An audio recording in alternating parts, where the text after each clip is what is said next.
আল্লাহু আকবার। মোমেন ভাই, ও সাহাবী রে, যখন পেশাব খেয়ে ফেলছিস ভালো কাম করছিস, যা মৌত পর্যন্ত যতদিন বাইসা থাকো তোর কোনদিন পেটে ক্ষুধায় কষ্ট পাবি না। আজ তো পিপাসায় পানি খেয়ে ফেলেছি, পিপাসা ঠেলে পাগল হয়ে গেছো। তুই যদি 1000 বছর বাঁচিস তোর আর পিপাসা লাগবে না। 36 মাসে আর জ্যৈষ্ঠ মাসে যদি একজন খোলা মাঠের মধ্যে সূর্যের দিকে হাত করে থাকো সারাদিন, একটা ফোঁটা পানি পিপাসা তোর লাগবে। এটা আমি কইছি ব্যাখ্যা নবীজির কথা। নবী বলছেন এতটুকু, যা যখন নবীর পেশাব খেয়ে ফেলছিস জীবনে আর কখনো তোর পিপাসায় কষ্ট পাবি না। হয় নাই সুবহানাল্লাহ। নবী প্রেমিক যারা এরা জোরে কইবে যেন সাথে টাক খায়। কিছু পারছি সবেরে কইলে নবীর যার ভালো লাগে হেরে জোরে কইতে। আর যে মৌলবী মাওলানা আছে এত নবী দেখতেই পারে না, পেশাব কেউ দিছে মাপতে আছে। আর নবী নিজের মতন, আমাদের মধ্যে চোর আছে না, নবী চোরের মতন না। আমাদের মতো গুন্ডা আছে না, তাই নবী গুন্ডার মতন। আমাদের মতন এরকম ভাবে জেনাকার আছে না, বেবিচারাল আছে না, বেয়াদব আছে না, ডাকাইত আছে না, হাইজাকার আছে না, লুটার আছে না। কোন বিবিকে কি বলেন কি করেন আল্লাহই ভালো জানে।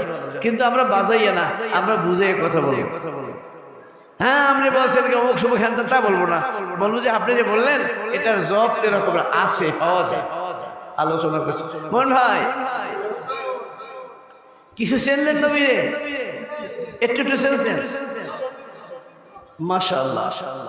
এ সাহাবীরা হাদিসটি শেষ করো।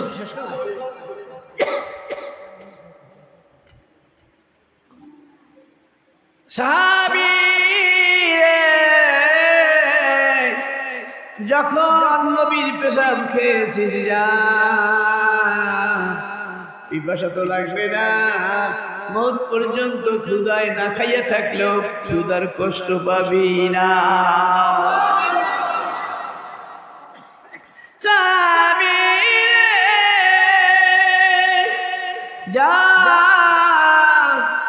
ও তোর গা থেকে এমন সুন্দর গ্রাম শুরু হয়ে যাইবে, আরে জীবনে আর হাতের গোলাম কিনা লাগবে না। পরের দিন সাহাবী মজলিসে যায়, সকলেই নাক টানতে শুরু করেছে।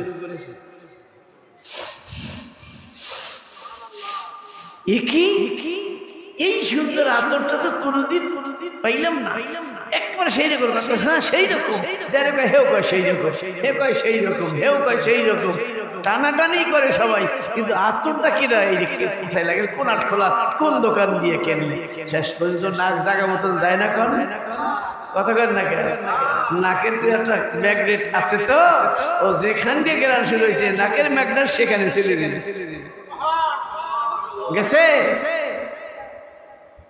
ভাই তোমার কাছ থেকে আইতে আছে, তুমি চুপচাপ বয়ে রেছো, কও না কিচ্ছু। এইটা কোন আটখোলা দেখেছো, কোন দোকান দেখেছো, বাড়িঘর সব বেসমু, এই এর এক ফোঁটা কেন্দ্রি হই। আরব দেশের মানুষের কিন্তু রাত করে। আমি একটা দোকানে গেলাম, একটু ছোট্ট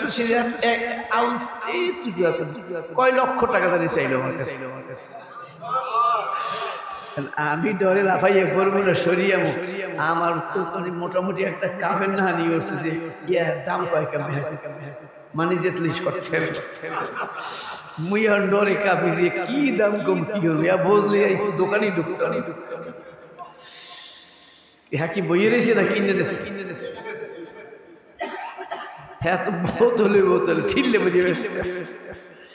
আর আমি তো 2 ফোঁটার ভাই মন ভাই, ওই পাইছো রে আনসার, এই আতর আমার লাগবে, আর একজনে কয় আমার লাগবে, আর একজনে কয় ভাই তোর ভাই তোর দোকানের নাম কম।